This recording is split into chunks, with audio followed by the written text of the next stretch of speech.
کہیں لوگوں کی قسم پرسی آئین سے امیون تو نہیں ہو گئی؟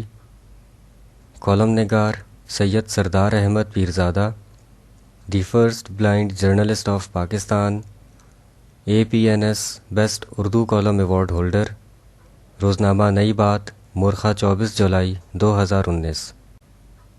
ہمیں اکثر ایسے جملے سننے کو ملتے ہیں کہ دوائیوں میں اثر ہی نہیں رہا یا ڈاکٹر نالائق ہو گئے ہیں، اسی لیے نزلہ، زکام، بخار جیسی چھوٹی چھوٹی بیماریاں بھی جلد ٹھیک نہیں ہوتیں۔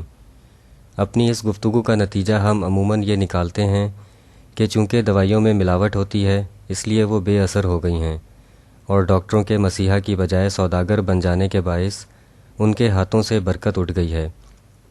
لوگوں کے اس نظریے کو چھیڑے بغیر ایک اور طرح سے بھی سوچا جا سکتا ہے کہ امیون ہونا بھی ایک فطری عمل ہے۔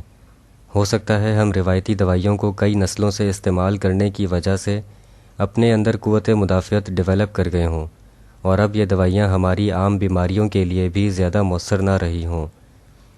ایسی صورت میں میڈیکل سائنس دوائیوں کی نئی ایجادات کے بارے میں سوچنا شروع کر دیتی ہے۔ جی نہیں، یہ دوائیوں پر لکھا گیا کالم نہیں ہے، بلکہ میڈیسن میں امیون کے مفہوم کو ہم اپنے موجودہ سیاسی ڈھانچے پر فٹ کر کے دیکھتے ہیں۔ پہلے یہ ہوتا تھا کہ سیاست یا سیاسی لیڈر میں کسی قسم کی کوئی بھی غلط کاری سامنے آتی تو ایک شور مچ جاتا۔ اس شور کے اثرات مرتب ہوتے اور آہستہ آہستہ وہ سیاسی لیڈر یا سیاسی پارٹی دھول ہو جاتے۔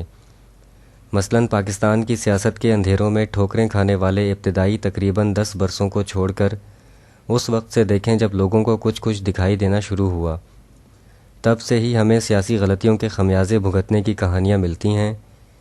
مثلاً ایوب خان کے دور میں ذرا سی چینی مہنگی ہوئی، یا احتجاجی جلوس پر پولیس کی فائرنگ سے چند کالجی طالب علم مارے گئے وغیرہ وغیرہ کے نتیجے میں رفتہ رفتہ ایوب خان عوامی نفرتوں کے سیلاب میں بہہ گئے۔ ذوالفقار علی بھٹو اپنے اقتدار کے چند برسوں کے اندر اندر ہی بہت زیادہ خود اعتماد ہو چکے تھے۔ انہوں نے سیاسی مخالفین کو مختلف طریقوں سے ٹھکانے لگانے کا جو سلسلہ شروع کیا، اسلامی ذہن کے کروڑوں پاکستانیوں کے سامنے تھوڑی سی پی لینے کا اعتراف کیا، 1977 کے عام انتخابات میں لینڈ سلائیڈنگ وکٹری حاصل کرنے کی کوشش کی، یا ایسی ہی بہت سی سیاسی ہیرا پھیریوں کا کفارہ انہوں نے پھانسی گھاٹ پہنچ کر ادا کیا۔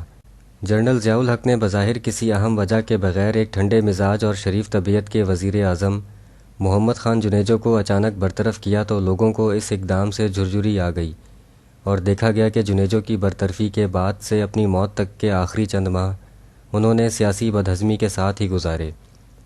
پھر 1988 سے 1999 تک کے 11 برسوں پر مبنی لکن مٹی کا ایک ایسا سیاسی کھیل شروع ہوا جس کے میچ ڈریسنگ روم سے کنٹرول کیے جا رہے تھے۔ ان تمام میچوں میں بھی 2-3 سال کے درمیان ہی سیاسی حکومتوں کو تیز تیز سیاست کرنے کی سزا دی جاتی رہی۔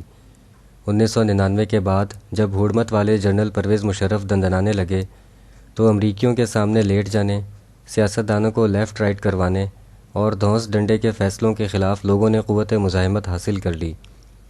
اسی طرح 2008 کے بعد زرداری حکومت، 2013 کے بعد نواز حکومت اور 2018 کے بعد عمران حکومت بھی پرانے انجن کے ساتھ بندھنے والی اپنی باری کی نئی نئی بوگیاں ہیں، جن کے اندر بند ہو کر عوام چپ چاپ اپنا سفر پورا کر رہے ہیں۔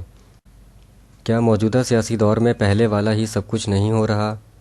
مہنگائی کی رفتار خلائی جہاز سے تیز ہے، بجلی اور گیس کا حصول ایسے ہو گیا ہے جیسے کسی بہت بڑے صحرا میں پانی کا حصول، لوگوں کے جان و مال اتنے ہی غیر محفوظ ہو چکے ہیں جتنے قدیم دنیا میں بسنے والے اکیلے اکیلے جنگلیوں کے تھے۔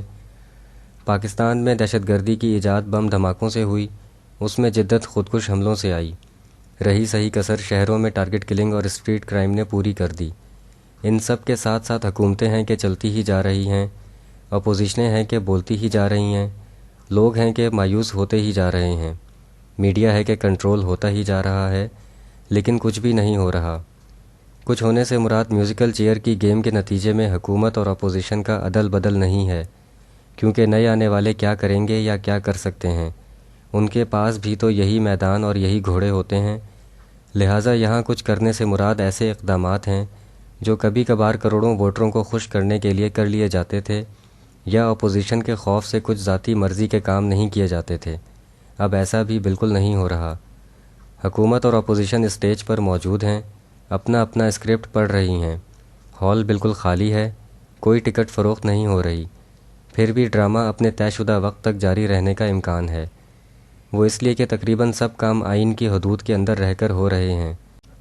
آئین میں بے شمار ایسی گنجائشیں موجود ہیں جن سے اپنی خواہشیں پوری کی جا سکتی ہیں۔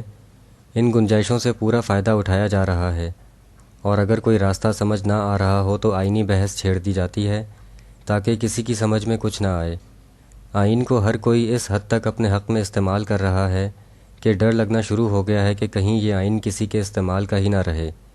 سوچیں تو صحیح، کہیں ہمارے سیاسی نظام میں موجود خطرناک جراثیم آئین کی اینٹی بائیوٹک کے سامنے قوت مدافعت تو حاصل نہیں کر گئے؟